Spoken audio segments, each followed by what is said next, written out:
예, 이번에 연예계 대중문화 소식을 좀 전해보겠습니다. 자, 이 뮤직비디오는 600만 뷰. 누구의 얘기일까요? 뉴진스의 이야기입니다. 테스 형 마지막 콘서트 오늘 2차례 걸쳐 진행이 된다고 합니다. 세젠하고 대인 깊이 70대에 등남한 김영권 씨의 이야기까지 저희가 준비를 했습니다. 먼저 자 민희진 어도어 대표의 목소리 제가 준비했습니다. 들어보시죠.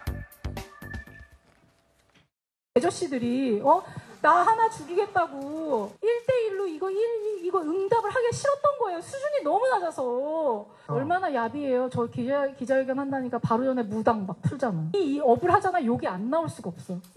들이 너무 많아가지고 이 표현이 아니면 죄송해요. 저도 좀 스트레스를 풀어야죠. 아니 저 정신과 다녔다니까. 이게 다 정신과 다녔지 뭐. 들어올 거면 나한테 그냥 맞다이로 들어와. 이렇게 비겁하게 막 어쩌고 저쩌고 뒤에서 떨지 말고 그냥 내 앞에서 하고 싶은 말을 해. 예, 이 소식 다뤄주실 이미윤 대중문화평론가 나오셨습니다. 네. 예, 저 기자회견 이후에 지금 여론은 어떻게 돌아가고 있습니까? 누구가 지금 더 잘했다, 잘못했다라고 보고 있습니까? 여론이 좀 팽팽하긴 한데요. 사실 저 기자회견 직전까지만 해도 하이브 쪽에 조금 논리적인 우위를 두는 분들이 많았는데 예. 저 기자회견이 정말 거의 핵폭탄급이었습니다. 예. 그 이후에 특히나 젊은 세대 그리고 젊은 직장인들이 그 이른바 폭풍 공감을 하면서 사실 물론 감정적으로 과잉한 기자회견이긴 했지만 뭐 욕설도 있었고요, 사실. 맞아요. 예. 근데 사실 어떻게 보면 이게 미디어의 변화와도 관계가 있다고 저는 보고 있는데요. 요즘에 미디어 리터러시라는 말이 있잖아요. 그 미디어 리터러시라는 말 못지않게 모르겠습니다. 제가 방금 지어낸 말입니다만 예.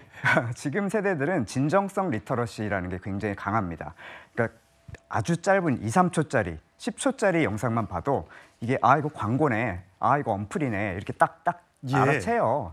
그런데 사실 저렇게 2시간 동안 자신의 어떤 커리어를 걸면서까지 나락으로 떨어질 수 있는 것까지 감안을 하면서 저렇게 격정적인 토론을 하는 모습을 보고 많은 분들이 이건 진정성이다 이렇게 생각을 또 하신 것 같아요. 예, 사실 보면 저 논란뿐만 아니라 그 기자회견장에 입고 왔던 옷, 그다음에 모자 이런 것들이 엄청나게 화제가 되면서 저게 완판이 되고 이런 것들은 사실 우리가 보통 기성세대가 생각하기에는 저런 일이 다 있어? 라는 생각이 들 것 같아요. 네, 그렇죠. 근데 사실 뭐 꼭 이런 이벤트가 아니라고 하더라도 시상식 패션이라든지 뭐 하다못해 검찰, 경찰 출석 패션 이런 것들도 이제 화제가 많이 되고 때때로 이제 완판이 되는 경우도 있는데 사실 그 민희진이라는 캐릭터에 주목을 해야 될 것 같습니다. 이 민희진이라는 캐릭터 자체가 사실은 그 우리나라 대중문학의 힙스터의 어떤 끝판왕 같은 사람이거든요. 예. 가장 힙한 그룹이라고 할 수 있는 뉴진스를 데리고 있고 또 뉴진스의 모든 시각적인 연출이라든가 방향성 같은 것들을 이 민희진 씨가 잡고 있는 걸로 알고 있기 때문에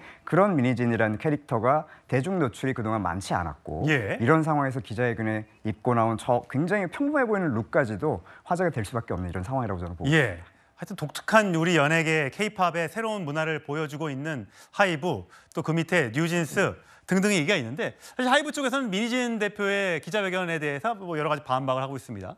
뭐 여러 달에 걸쳐서 논의한 기록이 대화록 업무 일지에 남아있다. 사담한 게 아니라 정말 경영권을 뺏어가려고 어떤 뭔가 모의를 했다라고 지금 하이브 쪽은 주장을 하고 있고요. 또 금전적 보상이 적었다. 그래서 내가 이렇게 했다라는 얘기에 대해서 2023년에 인센티브가 20억이다. 민 대표 하이브 내 연봉 순위가 1등이고 연봉 외에 막대한 주식도 있다. 이게 무슨 적은 돈이냐라고 얘기하고 있습니다. 자, 20억. 얘기만 들어도 가슴이 뛰는 돈인데 여기에 주식 보상까지 한다고 치면 몇백억대 부자라는 얘기가 있는데 이게 맞습니까? 일단은 뭐 주식은 팔아야 부자죠. 팔아야 부자고요.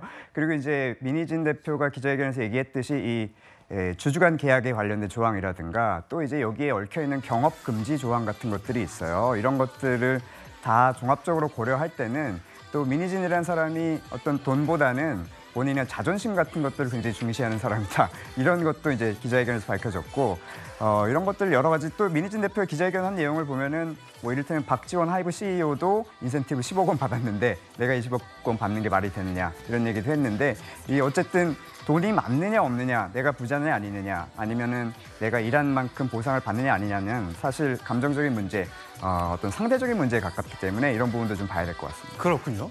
자, 이 민희진 대표의 기자회견에서 논란이 했던 게 한 개 더 있습니다. 바로 무속인 공방인데 자 들어보시죠. 솔직히 제가 왜 이거 군대 가안가 이거 왜 물어봤냐면요.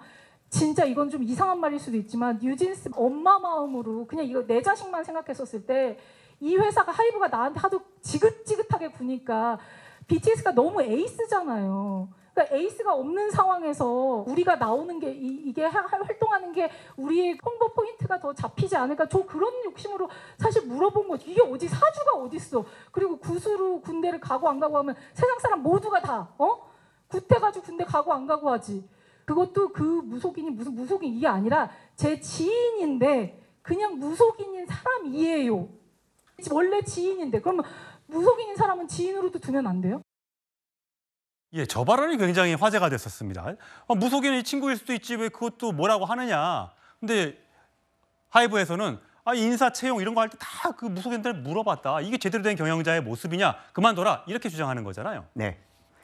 사실 뭐 많이들 보러 가시잖아요. 네. 저는 안 봅니다. 네. 저도 뭐 보진 않는데 정치인분들도 많이 보시는 걸로 알고 있고 연예계 같은 경우에 뭐 사실 모르겠습니다. 제가 뭐 연예계 분들 뭐 1000명 대상으로 설문조사를 해서 뭐 신뢰 수준 뭐 몇에 뭐 몇 포인트 포인트까지 저희가 조사를 해본 적은 없습니다만 그냥 주변의 이야기 같은 것들을 들어보면은 적당히 보는 분들도 있고 안 보는 분들도 있습니다. 근데 예를 들면은 굉장히 큰 돈이 왔다 갔다 하고 리스크가 굉장히 많은 산업이기는 합니다. 본인이 컨트롤할 수 없는 리스크가 굉장히 많습니다. 뭐 아이돌 그룹 멤버들도 있고 그 멤버를 제작하는 여러 스태프들도 있고요. 그것뿐만 아니라 정말 상상할 수 없는 사회적인 트렌드 때문에 어떤 영향을 끼치는 부분도 굉장히 많거든요. 그런 부분에서 사실 뭐 무속인을 찾아가서 보는 일은 뭐 상당히 개인적인 일이라고 볼 수가 있죠. 예, 이런 것까지 이제 SNS 통해서 공개가 되니까 민 대표가 굉장히 화가 나서 또다시 뭐 해명자를 내겠다라는 걸 예고한 상태인데 과연 이 사태 어떻게 마무리가 될지 참 궁금해집니다.